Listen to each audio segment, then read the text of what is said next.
So you are interested in the 203K loan and you want to know the pros and the cons and really if this is going to make sense for you. In this video, I'm going to talk about the pros and cons, not only from my personal experience, but also from the experience of me helping hundreds of others of people do this loan. You already may have heard some pros and cons, probably mostly cons, from realtors, contractors, loan officers. And in this video, I'm going to talk about the pros and cons very truthfully. But what you're gonna find is a lot of the cons that you hear about this loan, the 203K loan, actually isn't really all that much of cons. They're actually more of pros and good parts and good features of this loan. If you're interested in learning more about the 203K and specifically how you can leverage it and help yourself out, build you the home of your dreams, or build some equity, or even buy a multifamily property that you can live in one unit and rent out the other units to live for free and cash flow, go ahead and hit the subscribe button because there's a lot more content coming your way. Now, I'm the type of person that always wants the bad news before the good news. So I'm gonna go into the cons first. Now, as I said before, a lot of the cons that you've probably been hearing actually really aren't cons at all. So I'm gonna talk about that before I get into the pros. So what are the cons for the 203K loan? Well, to some people, there are a lot.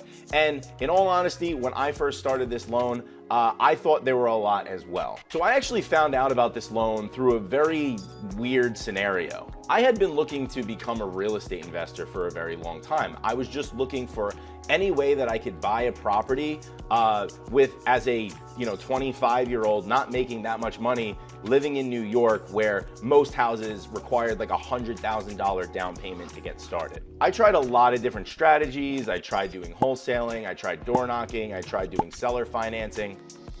I tried all these different strategies, and the reality of it was as a 25-year-old kid, not many people were willing to give me their hard-earned money to go buy properties with and try to figure out flipping on my own. So I was trying to figure out how to get started, and I was in a couple different real estate mentorship groups and mastermind groups. And one day I was talking to the head of my local real estate investment association. Her name is Melissa, and I brought her off to the side one day and just asked her, like, hey, you're really successful. She's a super mom, has tons of properties, flipped tons and tons of houses, doing this all and still managing to really make a great impact on our community from a real estate investing sense. So I pulled her off to the side one day and I was like, listen, I got a couple grand saved in the bank. I'm not sitting on hundreds of thousands of dollars. I'm also pretty young and there's not many things I can qualify for. If you were in my shoes, like, how would you get started? Like, I've been trying this stuff for a while and I really am just running out of ideas. So she told me about this thing called a 203K loan. And for me, this was the first time I had ever heard about it. What was crazy about this was I was trying to get started in this game for years and I never heard anything about it. So obviously I asked more about it. And the things that piqued my interest about it were these two things. Number one, she said you only need 3.5% down.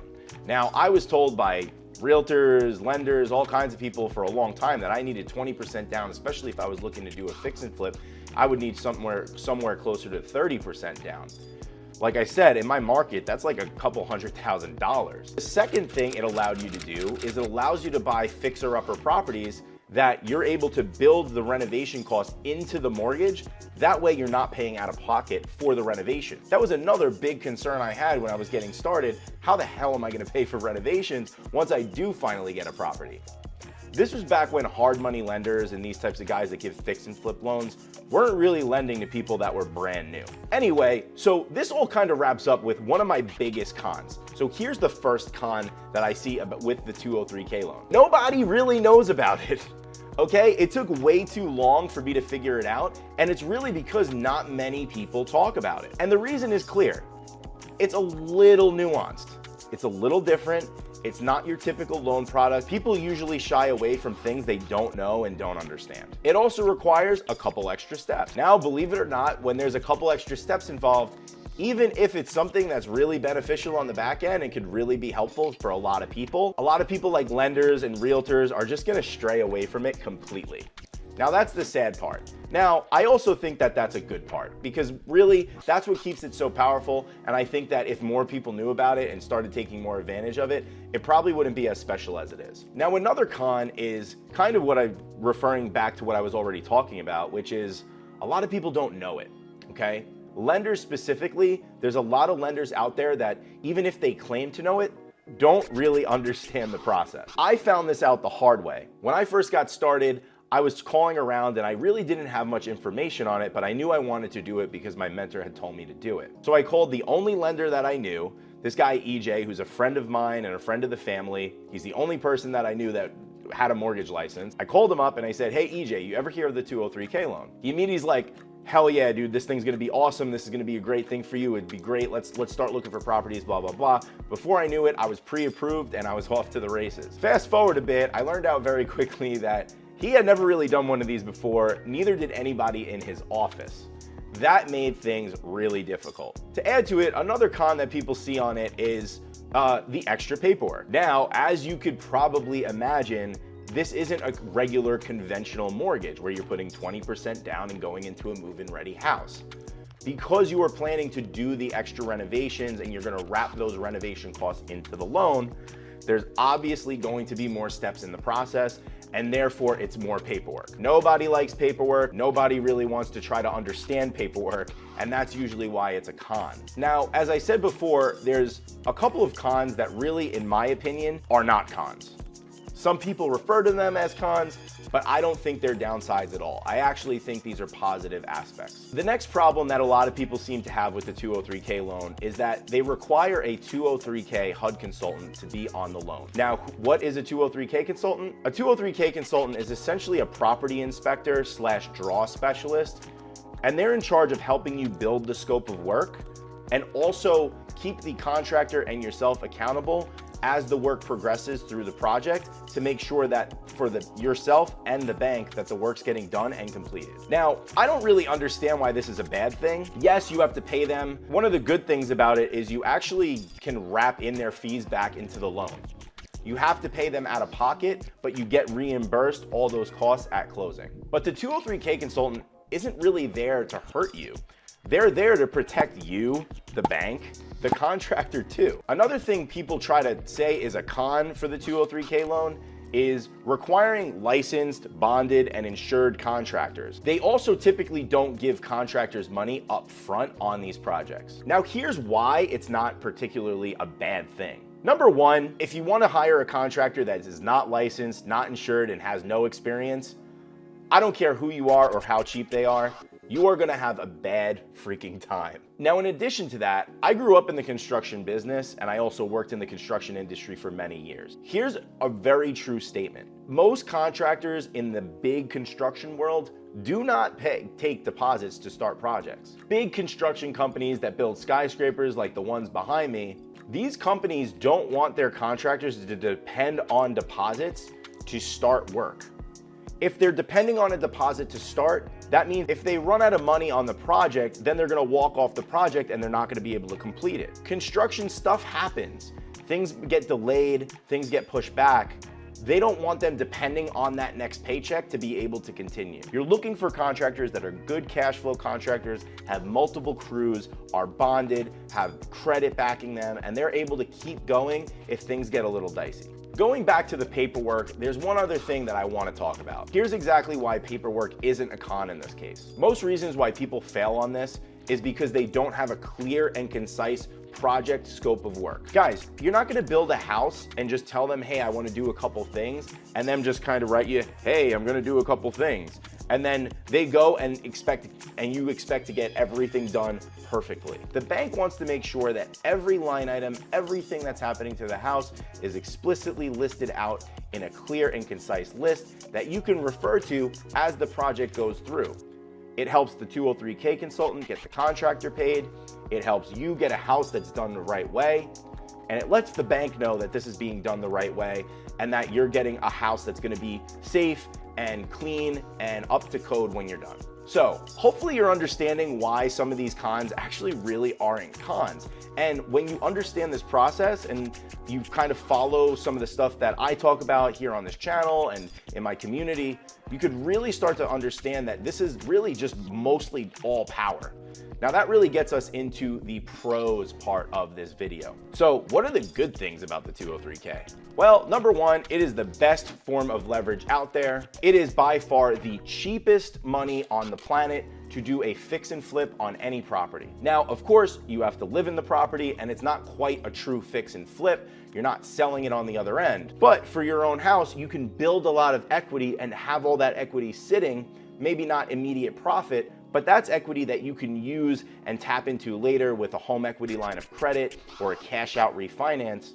And you could take that money and go buy more deals, or just sit on it and know you could sit comfortably knowing that, God forbid anything happens, you could sell your house and make a good chunk of change and be able to go and make your next move. The second thing is, with all that leverage, you only need to put down 3.5%. Guys, there's not many loans out there that let you put such a low down payment down. Also, they don't give you the opportunity to build the extra equity on there so you can get rid of things like mortgage insurance and some other stuff that adds to your monthly payment. Now, that's a topic for a different video, but if you're interested in that, make sure you hit subscribe and check out some of the other videos on my channel. In my channel, I go deep into the specific strategies that we use to really maximize the 203K loan so that you're doing it quickly, efficiently, and effectively, and squeezing as much money out of it as you can.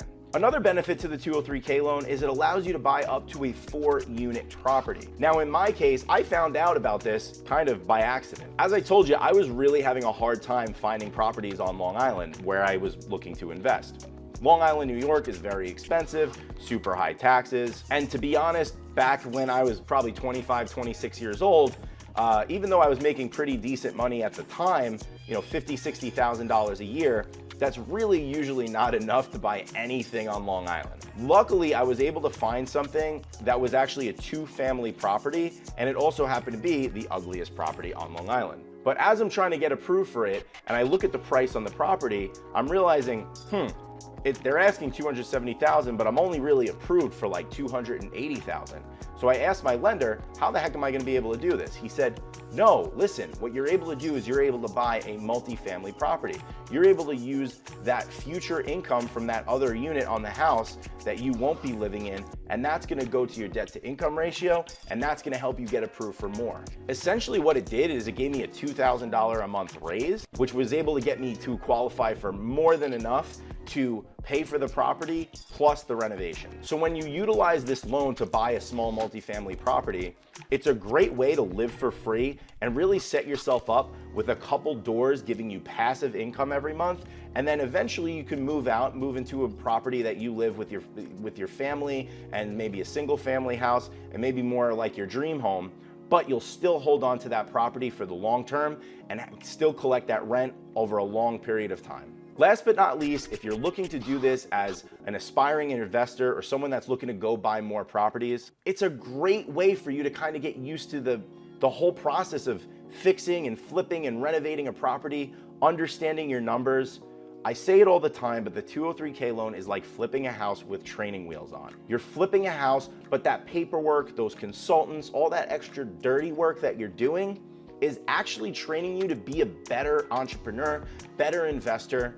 So when you go and buy another property down the road, you have a good idea on how to do it, how to build scopes of work, how to find good contractors, and also how to create equity to go take that money and continue to build the process and build yourself a passive income portfolio that's gonna pay you for the long term and give you and your family wealth at the same time. If you have any questions about the 203K or some of the pros or the cons that I spoke about, let me know in the comments. I answer every single one, and it really helps me try to give you better content going forward. This channel's here to help you maximize this process, make it the most efficient way possible, and really ensure that you're doing the best for you and your next property. I hope you enjoyed this one, and if you did, go ahead and hit subscribe. It really helps me out, and it also helps me create better content down the road. Also, be sure to check some of my other videos where I get really more into the nitty-gritty details of how to do this process start to finish, and again, how to run the numbers, capitalize, choose the right contractors, all those different parts of the process. It's gonna help you only make sure that this is going to be all pros and no cons for you, and is gonna be one of the best decisions you make. I'll see you on the next one. Peace.